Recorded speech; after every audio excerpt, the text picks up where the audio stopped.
Hello po, Miss Lilac. So, next workout natin, 2 exercises tayo. Kneeling push-ups, yung nakaluhod na push-ups, 10 repetitions. Tapos, kuha tayong dumbbell, 3 to 5 pounds, dalawang kamay. Tapos, extension tayo, kickback extension. Okay, so set up po tayo ng push-ups natin. Ngayon, a bit wider. Yung hands natin outside ng shoulder. Yan. Yung sukat niya. Tapos, kneeling. So, inhale down.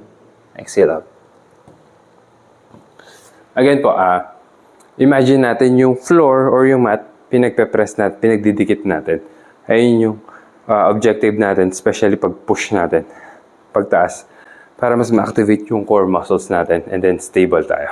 And then, yung shoulders natin slide palayo sa ears, palayo dito, so distance. Yan. So, from here, inhale, exhale up. So, we're gonna be doing 10 repetitions.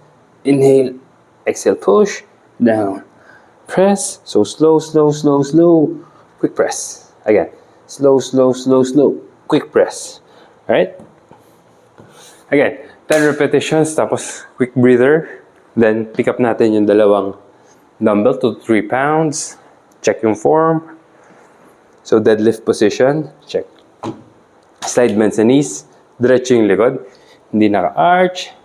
Shoulders back, tapos elbows up, pick up the dumbbell, elbows, okay, level ng shoulder, extend, inhale, exhale. So stationary tayo dito, extend, and back. So work natin yung triceps, tapos sabay dalawang dumbbell for 15 repetitions.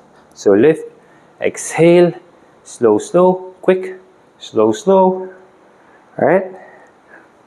So, okay lang po dito kahit magaan siya, 2 pounds. Importante yung execution natin, yung control sa muscles natin para mas ma-activate yung tricep muscles natin.